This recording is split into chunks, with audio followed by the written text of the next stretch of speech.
Sa lungsod ng Caloocan, panalong pantawid gutom ang mga tinapay na itinitinda ng Proudfield Bakery. Pero ang tinapay nilang nakalantad sa publiko, may matindi palang sikreto. Anumang lupit ng sikretong yan, tataob sa tutok tulfo. Sinimulan natin sa pambibisto sa nilalaman ng kanilang tinapay. Sa laboratorio ng Qualibet Testing Services Corporation sa Quezon City na namin ipinasuri ang mga tinapay na nabili.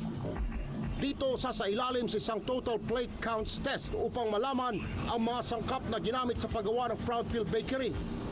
Kung malinis o kargada ng mga bakterya.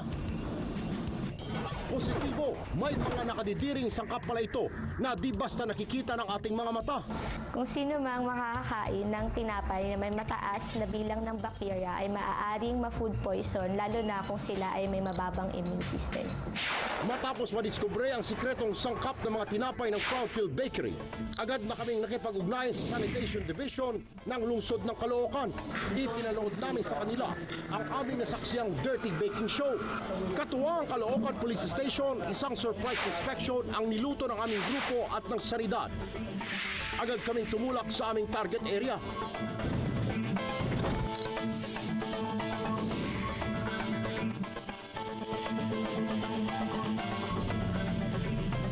Sa kalagitnaan ng operasyon ng panaderya,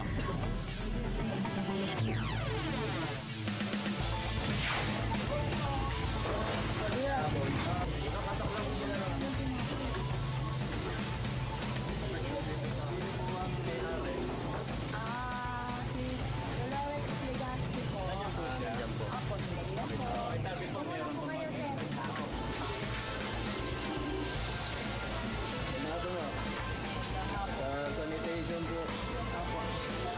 Ate, ba't ba gumagawa kayo? Wala kayong gloves?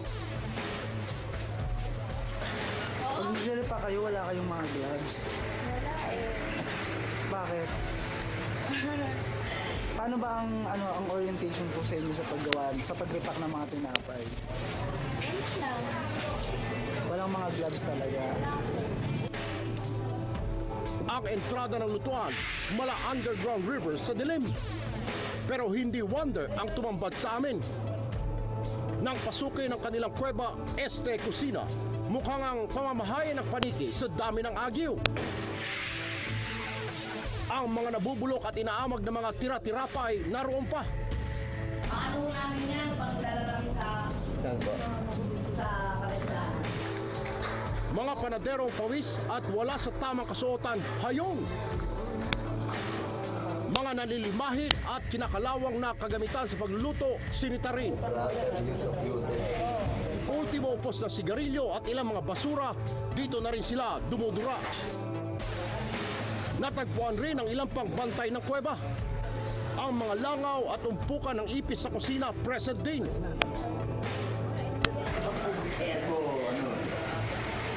Kasama yan eh.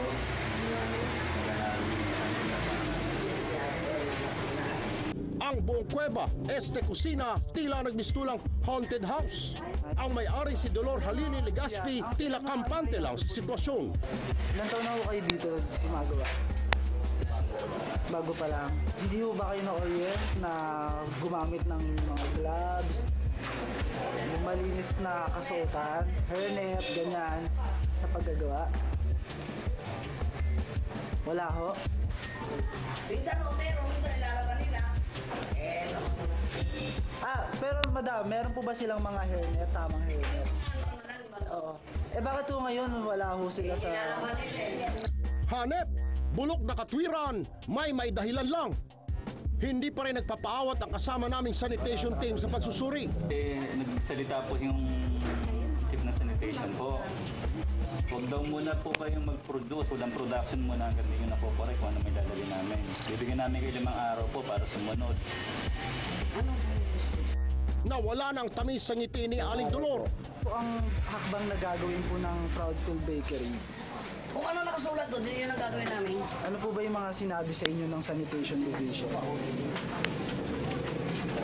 Paglilinis, yung mga pakpatay ng mga ipis, papaguin ng mga lamesa, talaga ng stainless, pati parta, pati yung mga tao, ano ba tawag nun? Mag-hernet. Ano ba ka niles? Lahat daw, pati lamesa. Tapos yung mga lalaki, yung mga gamit nila kalat-kalat. Sunod naming pinuntahan ang kanilang storage room.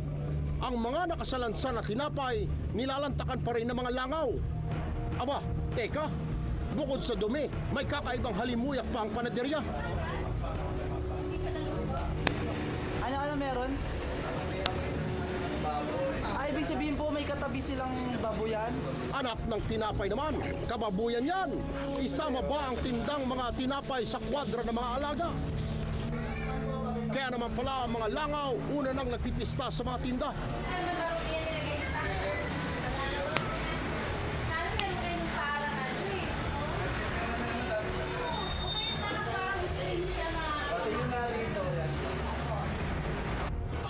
Sa tala ng Sanitation Division ng Caloocan, January 2011 nang huling kumuha ng sanitary permit ang Proudfield Bakery.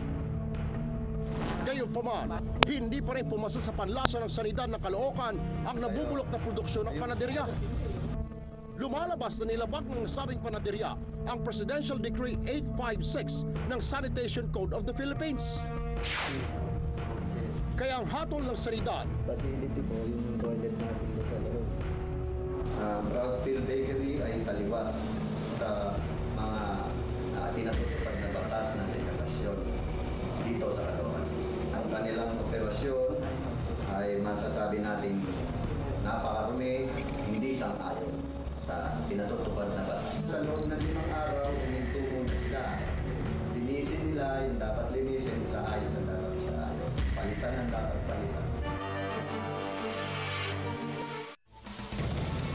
muli naming binalikan ang ilang suking mamimili ng Proudfield Bakery upang alamin ang kanilang reaksyon sa nadiscovering sikretong sangkap ng mga tinapay na kanilang binibili.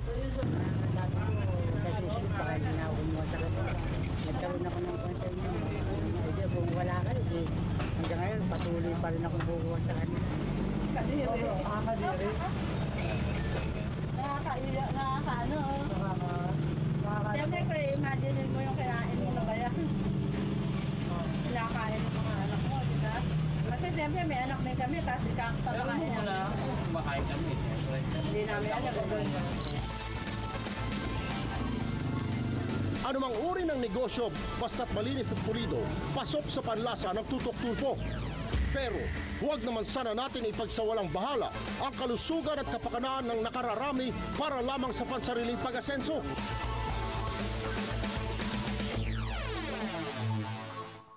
Tutukan, isang barangay chairman daw sa Pampanga, kapitan sa pangungupit.